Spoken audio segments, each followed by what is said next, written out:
Stressing me out. Everyone, welcome to another Talk with Sam and Patrick. We're talking about stress tonight. And Leroy. Oh, I forgot about Leroy. Sorry, guys. All right. Leroy is going to help us out today, actually, because as we go through these three biggest keys that you need to de-stress, the number one thing about this is getting out of a stressful state. And you can either be in parasympathetic, which Patrick is in right now. He's resting, digesting, or sympathetic. This is when you're in fight or flight, when you're going to attack. So Leroy is going to help kind of symbolize for us. Before we educate you, we're going to get out of a sympathetic state and then educate you. Because for every single one of these tips, that's exactly what they're doing. Because when your body is in this sympathetic state, it's not utilizing fat and it's not repairing or rebuilding anything in your body.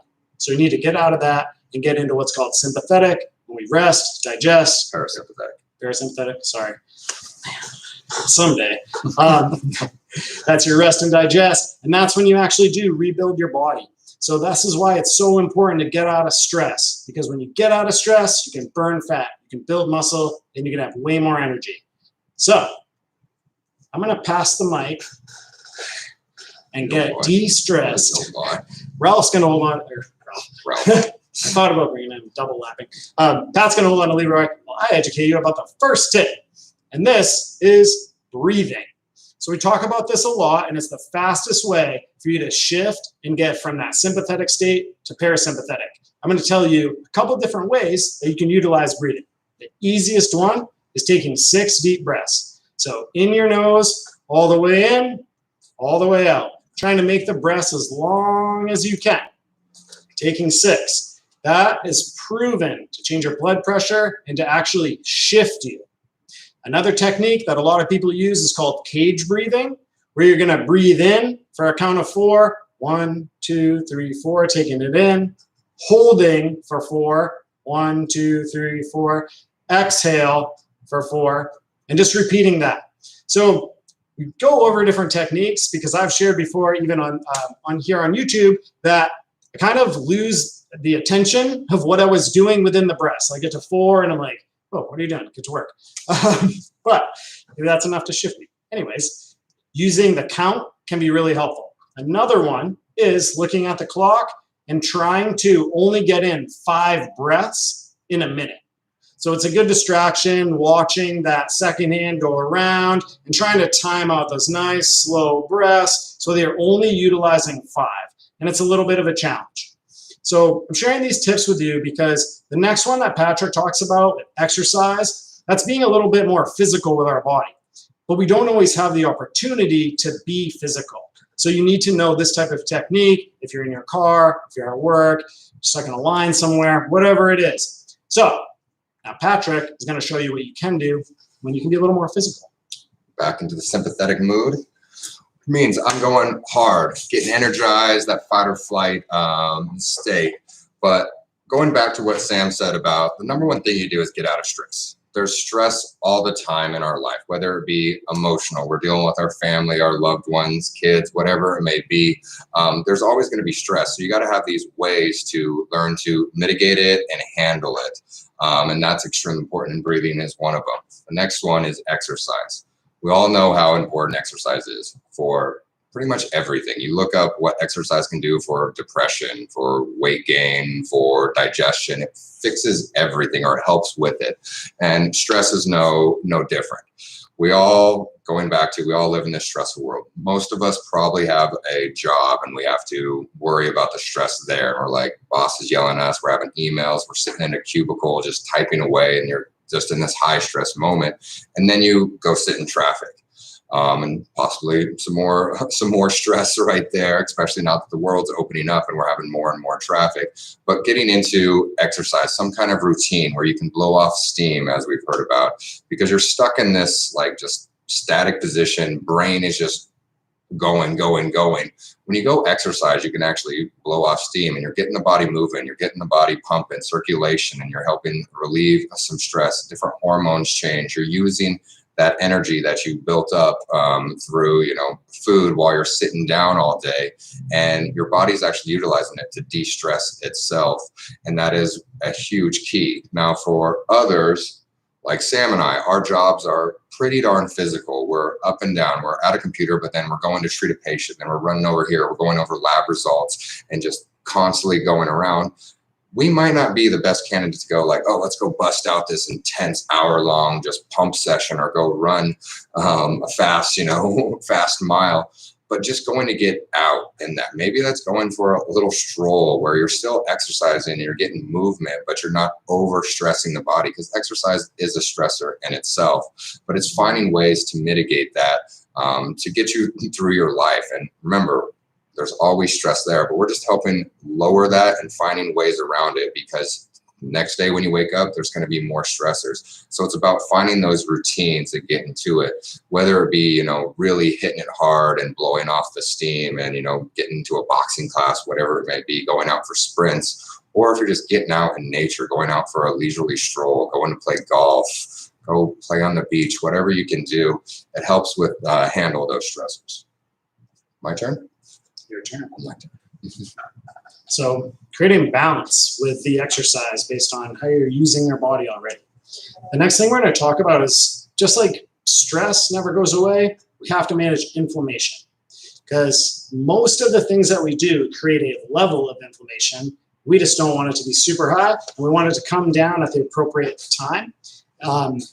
So I'm going to share a bit more about how nutrition creates some inflammation, and then Pat's going to share more about the hormone aspect. We'll kind of tie those two together. So when it comes to nutrition, we hear about this all the time, not having inflammatory foods. Well, what does something that's inflammatory mean? What that means is it's creating a response inside of our body, and it's like our body is attacking itself. We use the analogy sometime of think of your immune system like an army.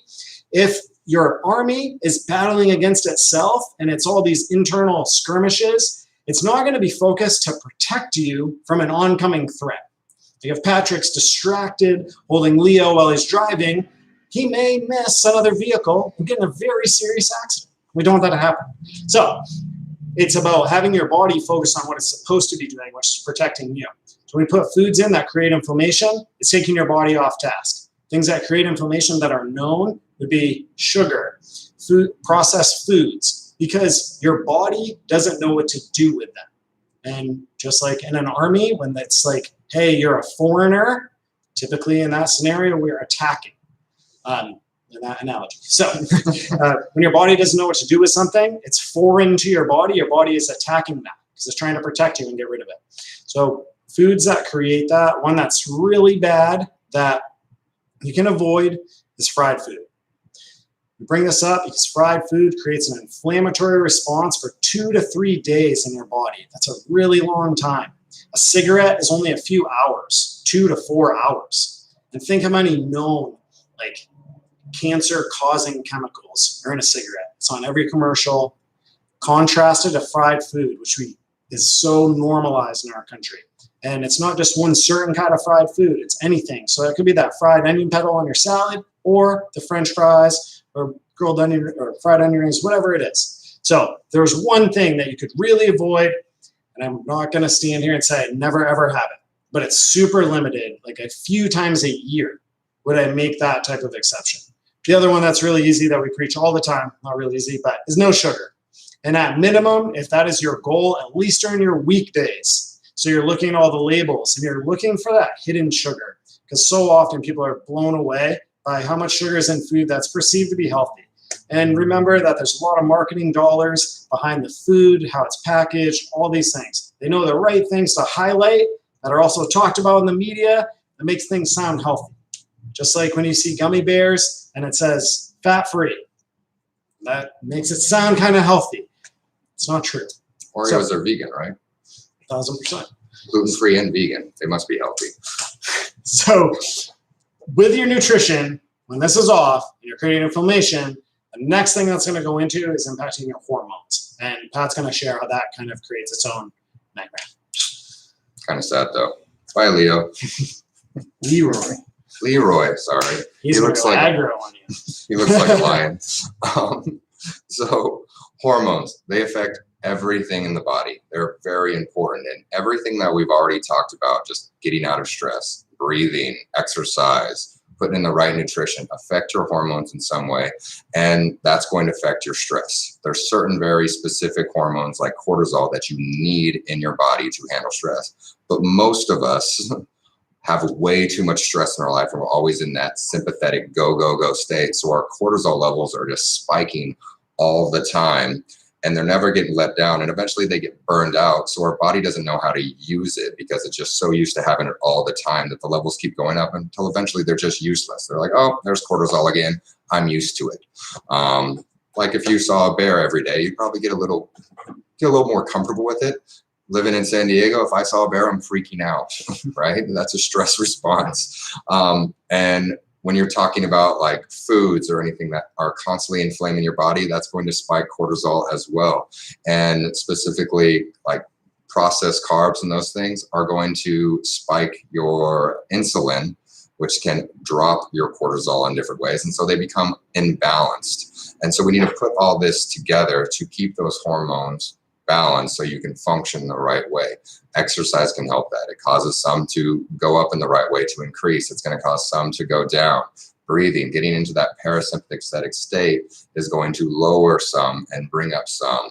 When you're going through pregnancy, your body goes through, this is very random, but your body is adding in different kinds of hormones that help the body relax and allow the pelvis to open up so that we can birth a baby. That all is different stressors on the body, and it's all putting that together.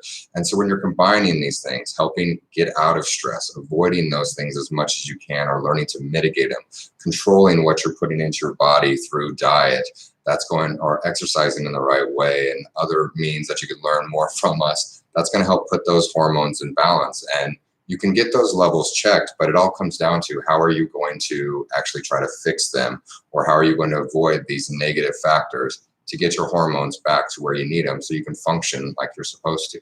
Because most people, when they're going through this stressed out life, they just eventually feel this burnout, and they're like, oh, what happened? Well, you were able to handle stress just a month ago. What changed that much? You actually burned your body out, and hormones have a big effect on that. 100%. Well, now that we've gave you some tips, probably the three biggest things that you really can do: breathing well, exercising, and making sure your nutrition and your hormones are on point. I'm going to kind of set myself free from this sympathetic state, and we're going to kind of wrap this up with this is what you can directly do. We just gave you three things that we could do tonight. But if you implement every single one of these and you don't see any type of change, or you see a minor change, right, that doesn't bring you all the way to where you want to be.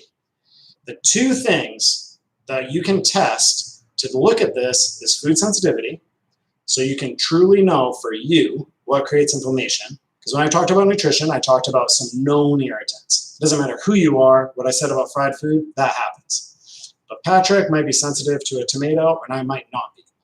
He does okay with peppers, I don't. So it's determining, Leroy, not doing a little hair. Needs breathing exercises. Determining, it's not the cage.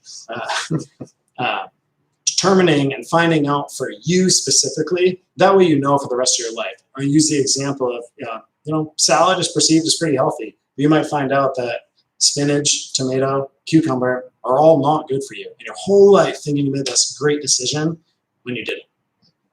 The other test, I didn't talk about this before, but I bet you know what I'm going to say. It is for H word that we talked about. And it tells you about how all those messengers are working. Hormone test? Sure is. Okay. The H word. I don't know that many H words, but yes. Actually getting your levels checked. You don't know until you actually test. We always say test, don't guess. You can do all these different, tricks, tips, following a healthy lifestyle, but sometimes your levels are going to be off. And until you actually look at those in specific detail, you don't know what you can change. You might think you're doing the right things, but if those are still staying low or staying too high, you're still going to be in the same state. And that's a lot of what we're trying to teach people, is to get back to living out your optimal life. And you can try hard. You can deal with stubborn weight gain no matter what you do. You can stay in this stress state, until you actually figure out the specifics to get you to live your best life. And a hormone test is one of the easiest things you can do, where they look through. You can look at cortisol, you can look at testosterone, what's going to affect it. Your thyroid, if it's too low, you're going to feel sluggish. You're not going to be able to handle the stress. If it's too high, you're going to be amped up all the time and heart's racing, and that's going to be stressful. And it's about getting those to the optimal level so you can live an optimal life. Yeah. I didn't get to share as many analogies as I'd like to today, so I'm going to add one. Imagine your body is like a construction site. We want to build this amazing structure, right? We all have different visions of what that is, and that's totally fine. But when you're just doing different exercises because you think that's going to help, or eating a certain way because you think that's the best way, or whatever, another stimulus from the outside, that's just adding and bringing materials to that site. But the workers and the instructions that those workers have are your internal health.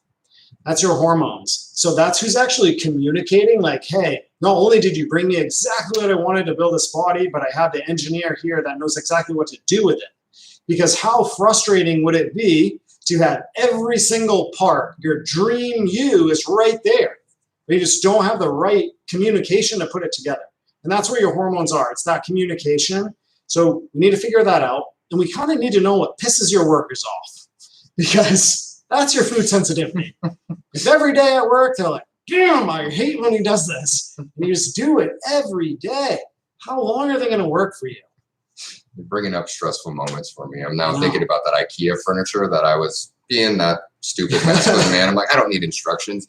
And then when I needed them, because I still had a pile of equipment there that didn't get put up in the shelf that I wanted, I couldn't find my instructions. And it laid there for quite a while and just took up space, and it made me angry and stressed me out. So really putting that all together, making sure your hormones are right and you have those engineers and everything's communicating together and it's working as a team. Everything we preach about is combining all these different factors. You have a full system, because there's not just this one trick pony. You got to put it all together to get you towards your goal. That's I couldn't say about it. So it's really about getting the resources and the communication of how to use them. So take those three things that we did today, utilize that breathing when you're stuck in a time that you can't do exercise. Go exercise in the correct way, like Pat said, to balance it out. Are you super active? Maybe you just need some quiet time, but moving your body. Not as active, let's really use it and push it. Reduce your inflammation. How do we do it? Avoid those super inflammatories that are known for everybody, fried food and sugar, and then with our hormones, creating that correct balance and the communication and managing the stress. The things that we talked about.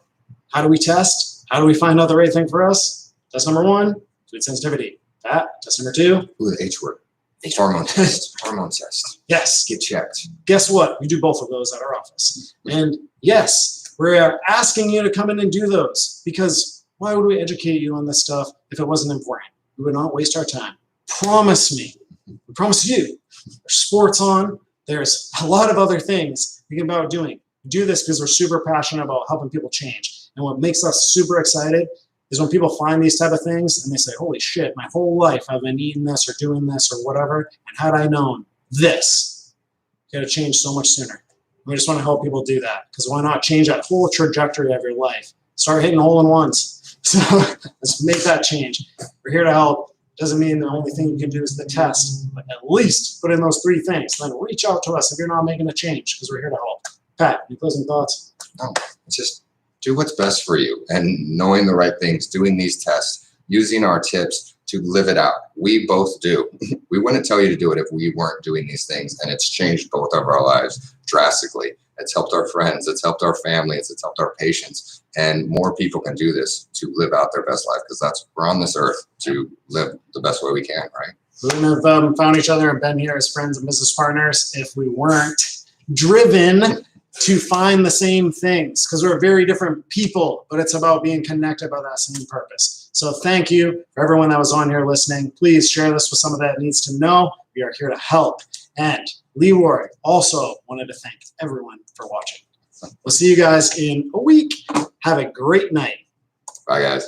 Later.